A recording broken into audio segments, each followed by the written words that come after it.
بسم اللہ الرحمن الرحیم۔ السلام علیکم۔ آپ سن رہے ہیں خرم وائس۔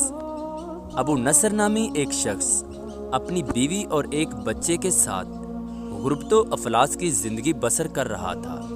ایک دن وہ اپنی بیوی اور بچے کو بھوک سے نڈھال اور بلکتا روتا گھر میں چھوڑ کر خود غموں سے چور کہیں جا رہا تھا کہ راہ چلتے اس کا سامنا ایک عالم دین احمد بن مسکین سے ہوا، جسے دیکھتے ہی ابو نصر نے کہا، اے شیخ، میں دکھوں کا مارا ہوں اور غموں سے تھک گیا ہوں۔ شیخ نے کہا، میرے پیچھے چلے آؤ، ہم دونوں سمندر پر چلتے ہیں۔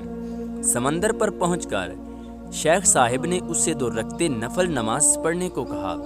نماز پڑھ کر جب وہ فارغ ہوا تو اسے ایک جال دیتے ہوئے کہا، اسے بسم اللہ پڑھ کر سمندر میں پھینکو۔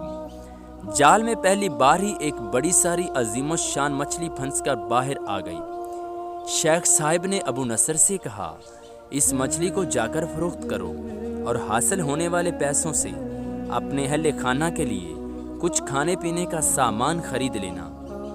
ابو نصر نے شہر جا کر مچھلی فروخت کی، حاصل ہونے والے پیسوں سے ایک قیمے والا اور ایک میٹھا پراٹھا خریدا اور سیدھا شیخ احمد بن مسکین کے پاس گیا اور اس سے کہا کہ حضرت، ان پراٹھوں میں سے کچھ لینا قبول کیجئے۔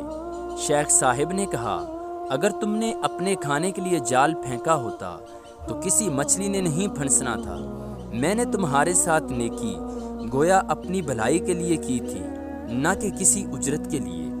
تم یہ پراٹھے لے کر جاؤ اور اپنے اہل خانہ کو کھلاؤ۔ ابو نصر پراٹھے لیے خوشی خوشی اپنے گھر کی طرف جا رہا تھا کہ اس نے راستے میں بھوکوں ماری ایک عورت کو روتے دیکھا، جس کے پاس ہی اس کا بے حال بیٹا بھی موجود تھا۔ ابو نصر نے اپنے ہاتھوں میں پکڑے ہوئے پراٹھوں کو دیکھا اور اپنے آپ سے کہا کہ اس عورت اور اس کے بچے اور اس کے اپنے بچے اور بیوی میں کیا فرق ہے؟ معاملہ تو ایک جیسا ہی ہے، وہ بھی بھوکے ہیں اور یہ بھی بھوکے ہیں، پراٹھے کن کو دے دوں؟ لیکن اس کے ذہن میں ایک خیال آیا کہ اس عورت کو ہی دے دوں۔ عورت کی آنکھوں کی طرف دیکھا تو اس کے بہتے آنسو نہ دیکھ سکا اور اپنا سر جھکا لیا۔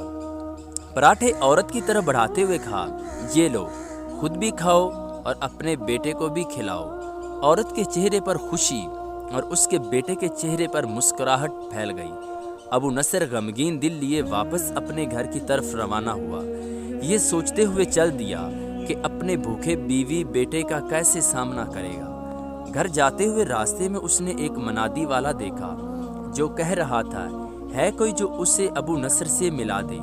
لوگوں نے منادی والے سے کہا، یہ دیکھو تو یہی تو ابو نصر ہے۔ اس نے ابو نصر سے کہا، تیرے باپ نے میرے پاس آج سے 20 سال پہلے 30,000 درہم امانت رکھے تھے، مگر یہ نہیں بتایا تھا کہ ان پیسوں کا کرنا کیا ہے۔ جب سے تیرا والد فوت ہوا ہے، میں ڈھونڈتا پھر رہا ہوں کہ کوئی میری ملاقات تجھ سے کرا دے۔ آج میں نے تمہیں پا ہی لیا ہے، تو یہ لو 30,000 درہم۔ کئی گھر بنے اور میری تجارت پھیلتی چلی گئی۔ میں نے کبھی بھی اللہ کے نام پر دینے میں کنجوسی نہ کی، ایک ہی بار میں شکرانے کے طور پر 1000 درہم صدقہ دے دیا کرتا تھا۔ مجھے اپنے آپ پر رشک آتا تھا کہ کیسے فراخ دلی سے صدقہ خیرات کرنے والا بن گیا ہوں۔ ایک بار میں نے خواب دیکھا کہ حساب کتاب کا دن آ پہنچا ہے اور میدان میں ترازو نصب کر دیا گیا ہے۔ منادی کرنے والے نے آواز دی، ابو نصر کو لایا جائے اور اس کے گناہ و ثواب تولے جائیں۔ کہتا ہے، پلڑے میں ایک طرف میری نیکیاں اور دوسری طرف میرے گناہ رکھے گئے تو گناہوں کا پلڑا بھاری تھا۔ میں نے پوچھا، آخر کہاں گئے ہیں میرے صدقات جو میں اللہ کی راہ میں دیتا رہا تھا؟ تولنے والوں نے میرے صدقات نیکیوں کے پلڑے میں رکھ دیے۔ ہر 1000 درہم کے صدقے کے نیچے نفس کی شہوت، میری خود نمائی کی خواہش اور ریاکاری کا ملمہ چڑھا ہوا تھا، جس نے ان صدقات کو روئی سے بھی زیادہ ہلکا بنا دیا تھا۔ میرے گناہوں کا پلڑا ابھی بھی بھاری تھا۔ میں رو پڑا اور کہا، ہائے رے، میری نجات کیسے ہوگی؟ منادی والے نے میری بات کو سنا تو پھر پوچھا، ہے کوئی باقی اس کا عمل تو لے آؤ۔ میں نے سنا ایک فرشتہ کہہ رہا تھا، ہاں، اس کے دیے ہوئے 2 پراٹھے ہیں جو ابھی تک میزان میں نہیں رکھے گئے۔ وہ 2 پراٹھے ترازو پر رکھے گئے تو نیکیوں کا پلڑا اٹھا، ضرور، مگر ابھی نہ تو برابر تھا اور نہ ہی زیادہ۔ منادی کرنے والے نے پھر پوچھا، ہے کچھ اس کا اور کوئی عمل؟ فرشتوں نے جواب دیا، ہاں، اس کے لیے ابھی کچھ باقی ہے۔ منادی نے پوچھا، وہ کیا؟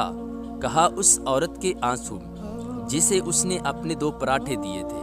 عورت کے آنسو نیکیوں کے پلڑے میں ڈالے گئے، جن کے پہاڑ جیسے وزن نے ترازو کے نیکیوں والے پلڑے کو گناہوں کے پلڑے کے برابر لا کر کھڑا کر دیا۔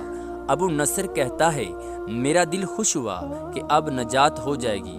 منادی نے پوچھا، ہے کوئی کچھ اور باقی عمل اس کا؟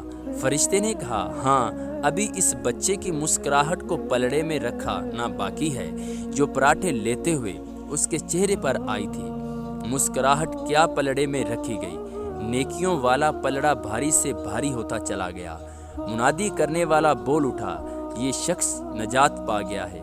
ابو نصر کہتا ہے، میری نیند سے آنکھ کھل گئی اور میں نے اپنے آپ سے کہا، اے ابو نصر، آج تجھے تیرے بڑے بڑے صدقوں نے نہیں بلکہ آج تجھے تیری 2 روٹیوں نے بچا لیا۔ مزید اچھی ویڈیوز دیکھنے کے لیے ہمارے یوٹیوب چینل کو سبسکرائب کریں، بیل آئیکن پر کلک کریں تاکہ آنے والی نیو ویڈیوز آپ تک پہنچ سکے۔ اللہ حافظ۔